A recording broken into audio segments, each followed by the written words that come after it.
Conventional wisdom dictates that big-ticket franchise filmmaking has killed, or at least hobbled, the movie star as we once knew it, and to some extent that may be true. There are definitely more movie brands than ever: Marvel, Jurassic Park, James Bond, Nintendo, whose following transcends the presence of one particular star or another. The days of moviegoers following Julia Roberts, Tom Hanks, Bruce Willis or Sylvester Stallone from project to project may be over. On the other hand, some of the most enduring film series seem to stick around by sheer will of their leading actors. This summer features several manifestations of these movie star dreams, with Tom Cruise promising the first half of a grand finish to the longest-running single-continuity film series with the latest Mission Impossible movie, and Vin Diesel offering the same for the second longest-running such series with the 10th Fast and Furious film, Fast X. Mission Impossible is indeed impossible to divorce from Cruise's hard-charging antics, but The Fast and the Furious doesn't immediately register as a one-man show in the same way. The first film, way back in 2001, was an uneasy partnership thriller in the style of Point Break, with Brocop Brian O'Connor, Paul Walker, going undercover and becoming attached to honorable thief Dominic Toretto, Vin Diesel, and it was Walker, not Diesel, who stuck around for a financially successful sequel.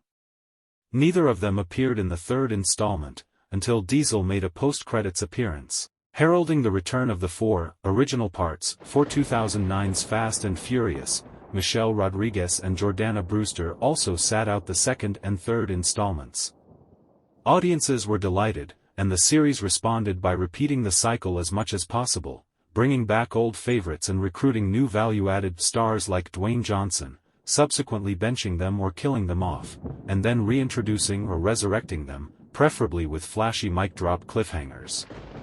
The outlandish car stunts remained, of course, but part of the fast sell has long been who, exactly, the movies are pasting into the driver's seats, and windows, and roofs, and mid-air space between vehicles. Fast X draws from such a ridiculously vast pool of stars that it must cut around incessantly just to fit them all in. There are no fewer than 4 plotlines to follow, and those are just the good guys. Maybe this is a stylistic tribute to the movie's vehicles, keep 4 wheels spinning at all times. Yet despite this ensemble, the series also belongs to Diesel, especially since the untimely death of Walker during the making of Furious 7.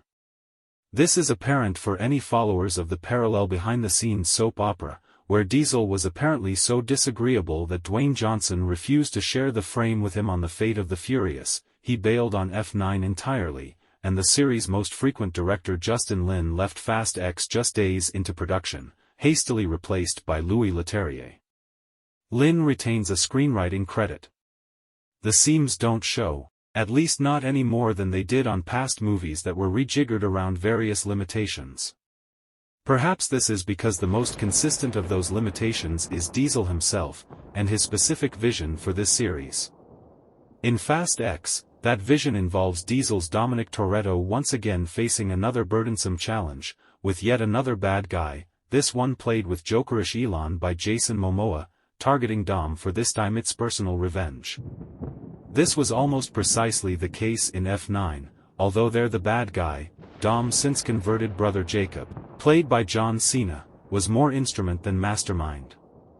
The rest of the sprawling family is in the crosshairs, but primarily because of their presumed value to Dom. Some of that value is more theoretical than others, given that by now, there are major characters in these movies who have barely interacted with each other.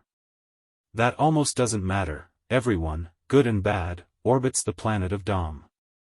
Diesel didn't always loom so large. In fact, this is pretty much the only context where he does. Before The Fast and the Furious, he was a magnetic character actor, racially ambiguous with a vaguely Eastwoodian squint and a kind of sci-fi growl. No wonder he seemed equally at home as a sci-fi monster man in Pitch Black and as part of World War II platoon in Saving Private Ryan. As film fans never tire of pointing out, he also provided the otherworldly gravel in the voice of the titular character from animated classic The Iron Giant. Part of the original Fast and Furious allure was its pairing of this seeming realness. After all, what executive could have cooked him up with Paul Walker? A perfect specimen of Californian male beauty for the Abercrombie early 2000s. Diesel's understandable sentimentality around his departed friend seems to have contributed to his tightening grip on the franchise. Like Dom, he's a purported family man who nonetheless can't really abide anyone else's decisions.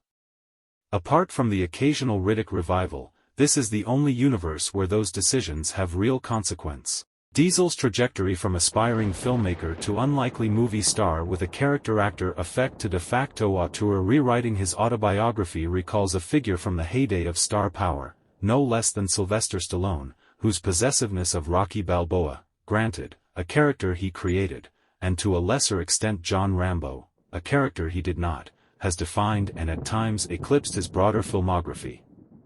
Like Diesel, Stallone has long opted for star vehicles where smaller, more grounded parts might have provided some welcome variety, and clearly uses the Rocky series to reckon with his own career. More proof of a sort of sensitive alien kinship, they're both part of James Gunn's Guardians of the Galaxy menagerie. Stallone's best movies are supposed to have a strong, beating heart. In many of them, the ego beats just as strong, sometimes far louder. Granted, the Fast movies are more generous with supporting players than a lot of Stallone pictures. In Fast X, for example, there are long Diesel-free stretches of screen time, given over to, say, Michelle Rodriguez fighting Charlize Theron, or ludicrous clowning on Tyrese Gibson, though you start to wonder if the gang has been fragmented at least in part to spare much of the cast from prolonged interactions with their ringleader. Even when the roster expands, there's some hubris there, especially when it comes to the series' female characters.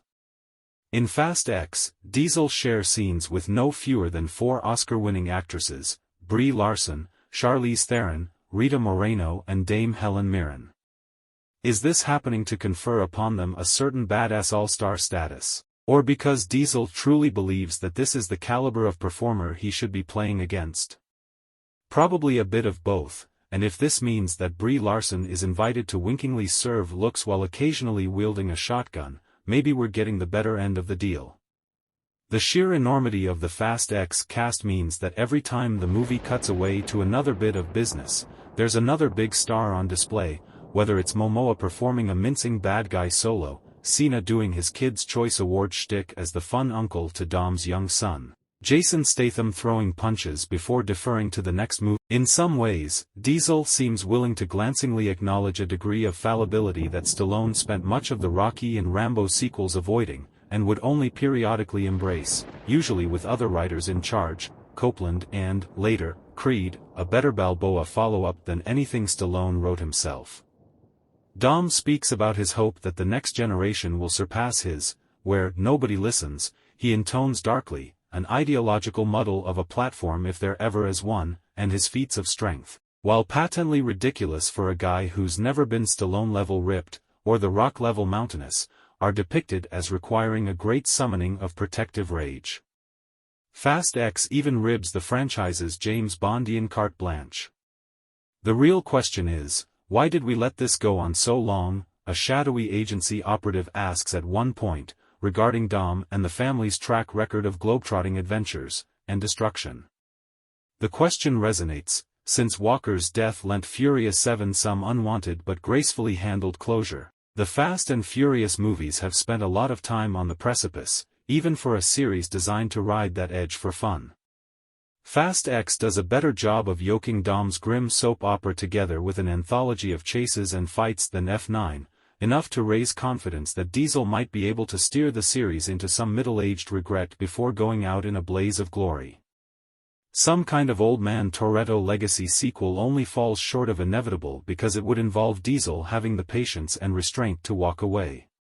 Like Stallone, he shows little sign of the pivot into character acting that might burnish his cred. Instead, he's poised to outdo his predecessor in a bigger, weirder way. Diesel once claimed to be taking a meeting with Marvel to discuss a merging of brands.